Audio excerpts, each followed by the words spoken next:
Nobody likes to be humiliated, which is why a few years ago here on YouTube, when people in the comments started calling me a bald a-hole, I started calling myself that name, and all of a sudden it didn't matter to me anymore. Kinda. But it's much worse if it does go down a professional wrestling match, because these are two barbarian warriors that are trying to kick the other one's ass. And if you leave not only losing, but feeling like you've had one pulled over you, gonna be a sad panda. So hello, my name is Simon What Culture. Thank you for joining me as always. I am sitting down today for reasons you will never know. That makes it more fun. And this is the 10 most humiliating moves in all of professional wrestling. Number 10, Orange Cassidys kicks. Now every time you mention Orange Cassidy, there is a contingent of the internet that goes absolutely crazy because you're not allowed to have any fun anymore. Damn this piece of fruit for trying to entertain us. I didn't want to see that.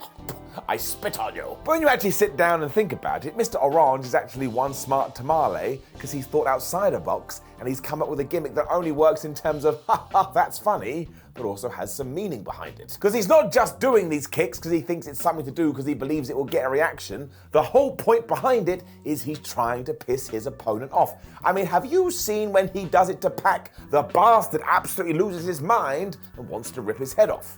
It's going to be impossible. He's an orange. It also always leads to Orange Cassidy all of a sudden doing all these whip dips, ups and downs, left and right dives, and looking absolutely incredible as a professional wrestler. So he has taken goofy wrestling, and he has taken what wrestling is 2022, and he has merged it together. As far as I'm concerned, that makes him a genius. Don't at me. You will anyway. That's why he puts his hands in his pockets too, so he's like, I don't really care about this. But of course he does, because when he pulls the trigger, he flies around like anybody's business. So if you haven't figured it out by now, I'm a huge fan of Orange Cassidy, and I always will be, even though I eat apples every day. Number 9, Matt Jackson's botched Buckshot Lariat spot. Now we are going to have to fast forward a year to actually find out why Matt Jackson did this, because there are two schools of thought here. One, he did it as a little haha wink wink nudge nudge to CM Punk, or the voice of the voiceless will one day return to AEW, and all of this will start to make sense. I'm in the former camp, and I don't believe that CM will ever come back to All Elite Wrestling, which I still believe to be a massive shame, which does mean in the second of the Best in 7 series, when the Elite were taking on the Death Triangle, Kenny Omega, Matt Jackson, and Nick Jackson just decided, well look, we're going to be in Chicago, we're going to be booed anyway, why don't we do some trolling? That's why we saw the biting, that's why we saw the GTS, and yes, at one point, Matthew decided I'm going to go for the Buckshot Lariat, and he deliberately fell on his ass, much like Punk had done when he was taking on Hangman Adam Page. Now I'll be the first to throw my hands up and say, look, it can't have been fun for this to happen to CM Punk, nobody likes to fall down, but also I can understand if you did find this funny, and I can understand if you found it immature. I'm not saying there's not different segments to this, there absolutely is. But could you put it in the humiliating camp? The answer is yes. I mean, it doesn't really make a big difference anyway, because Matt Jackson is a great wrestler, Kenny Omega is a great wrestler, Nick Jackson is a great wrestler, and CM Punk is a great wrestler. But if there is still beef here, well, it's not going to turn into chicken anytime soon.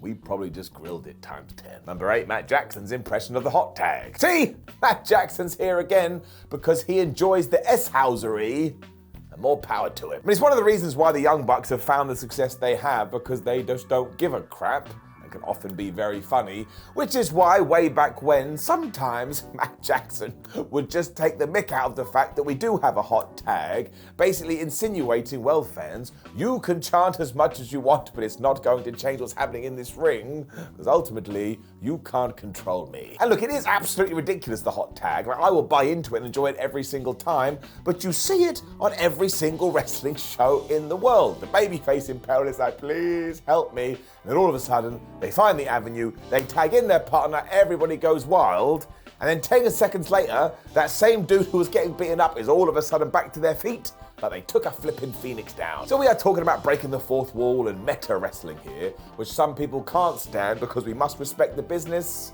Well, the Young Bucks and Matt Jackson have done all right for themselves. I suppose you should just accept it. Number 7, Kenta wipes the dirt from his boot. So I use a different word in that title, but only because YouTube gets mad. And actually what we're going to talk about right now is the most overused word in all of wrestling. And that, of course, is shib. But not pronounced as shib, we are talking about S-H-I-T. Dynamite in particular back in 2021 was using this way too much, to the point it was a lack of diminishing returns. If you've seen that South Park episode, they nailed it on the head. And even though we're in more modern times, it still stands to reason. Somebody who has mastered the art of using this expletive, though, is none other than Kenta, because every time he drops it, he makes it sound like his opponent is absolute garbage and not worth his time, even though the actions usually building up to this is what makes Kenta a piece of shit. He also kicks them in the head and, just to add insult to injury, takes his boot and scrapes it across his opponent's face. And come on now, that's not a good thing to do. You've already laid this individual out, and then you're taking your walking shoe and smudging it on their cheek. Number 6, ROHs kick slap. Los Ingobernables down in CMLL were absolute masters of getting heat because they just pranced around like they were the only important people on the entire of the human race. And if you didn't like them, you could go to hell. The whole point was trying to disrespect their opponents however they could, including sometimes being like, man, I don't give a damn. I'm not going to try today. And ROHs has kept this up for years, because I'm sure you've seen this spot 1,000 times. But he sets his opponent up in the corner. He runs at them like, man, I'm going to boot you so hard. But he slows down, basically stops in his tracks, and then just gives them a little bit of a kick.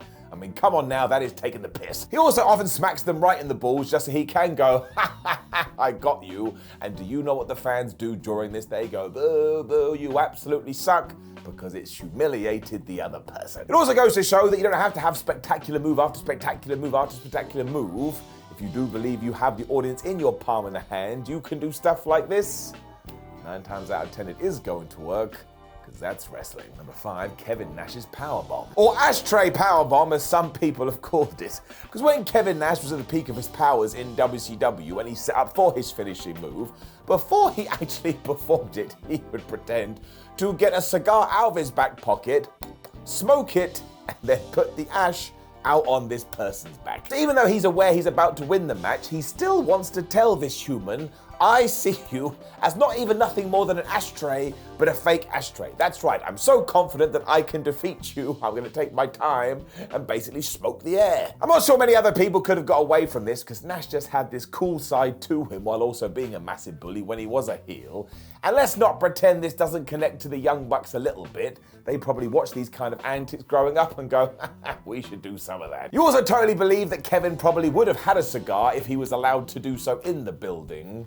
And I tell you, looking back at Kevin Nash now, there's just something about the guy, and I don't even know what it is. Number 4, Samoa Joe's nope spot. This is one of my favorite things in all of professional wrestling. If you are about to go flippy dippy doo-dah on Samoa Joe's ass and he sees you, he will just step to one side. You will go crashing into the floor as Samoa shakes his head and just says the word nope. And the absolute joy behind it is because many a fan has always asked, well, why didn't the other wrestler just step to one side and get out of the way of that? So Samoa has gone, all right, that's exactly what I am going to do. And every single time he does do it, it makes perfect sense. It also embarrasses and humiliates his opponent, but more important than that, it makes Samoa Joe come across like the coolest guy ever. Like, not everybody could do this, he just has something to it when he does swanter away, and that's when I love him.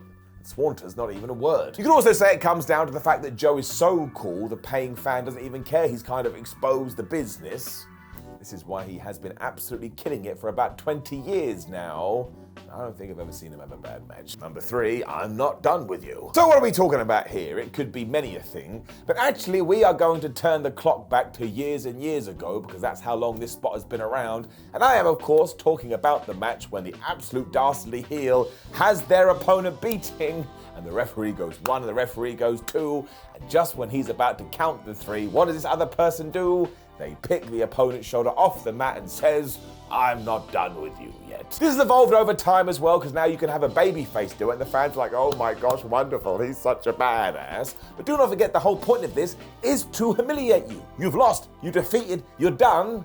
The other person just wants to kick your ass more. Somebody who has been doing this wonderfully recently has been none other than Athena down on AEW Dark and Elevation, because she basically does this in every single squash match she does have.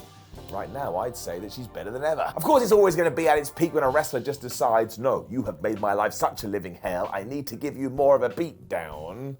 This is one of those wrestling tropes that should never go away, because you can't actually do it in any other sport. Number 2, Kazuchika Okada's chest slap. If you go and watch any kind of New Japan main event that has Okada in it, he basically does nothing for 8 to 10 minutes, somehow he still has a captivating presence. This is because he's so confident in his own ability and has so much experience, he knows he can just set the table in the opening of this contest before you get to the latter end and everything goes crazy. Seriously, he can just hit a drop kick out of nowhere and people start to cry, and I'm not exaggerating. You always know when his big comeback is coming as well, because do you know what the New Japan World Champion does? He will take his hand and he will pat it on his opponent's chest as if to say, listen pal, I've been here before, and you're absolutely flubbed. I mean, not only is it beyond patronizing, but you're also treating title challengers like they're nothing but a young boy. And once again, don't pretend Okada hasn't thought this through. He knows exactly what he's doing. Fans have also cottoned onto it now and kind of seen this as a you've got no chance moment. And 9 times out of 10, they don't. Seriously. Go and look at Okada's win-loss record. It is absolutely ludicrous. Number 1, Kenny Omega plays an instrument. There's no wonder that Kenny Omega and the Young Bucks have always been tied together in some respect. I think they look at the wrestling business and kind of see it the same way. Because when Omega wants to be a great dickhead, my word, he could be the best of the bunch. And he really showed this during his heel run in AEW. And I would say nearly every single week on Dynamite, he had me laughing out loud because he was just such an asshole. This was also true during the 2018 G1 Climax after Kenny Omega had become the New Japan champion, and Gato must have gone to him and said, look, we have Tomohiro Ishii here, we really need to make sure he climbs the ladder, can you kind of wind him up a little bit so the fans get behind him? So what did Kenneth do? He was like, okay, once I've got him down on the mat, I will play his head like a bongo drum. And no, I am not joking. This was basically influenced by The Simpsons, and more power to that. And the whole idea behind it, once again, to tie into this list, was to embarrass Ishii and was to humiliate Ishii. So when he started his own comeback, Omega would be like, oh man, I shouldn't have done it, I'm gonna die. It all comes back down to the fact that fans just needed that comeuppance, and when wrestling at its best, you always get this. Problem with Triple H's reign of terror, as it's called, the bad guy always won. Let's not worry about it. Know any other humiliating spots in professional wrestling? Make sure you let us know in the comments below, and don't forget to like the video, share the video, and subscribe. And head over to whatculture.com where you can reach out some articles. Make sure you follow us on social media at WhatCultureWWE and Simon316. We have lots of these videos, I believe they're called, here on YouTube. Sometimes I'm even standing up. My name is Simon for What Culture. Thank you very much for watching me as always. The reason I do have to sit down today is because I had a technical issue with my camera, but hey ho, new equipment will be here tomorrow and then I shall rise again on my legs. In the meantime, you take care of yourself and I'll see you soon.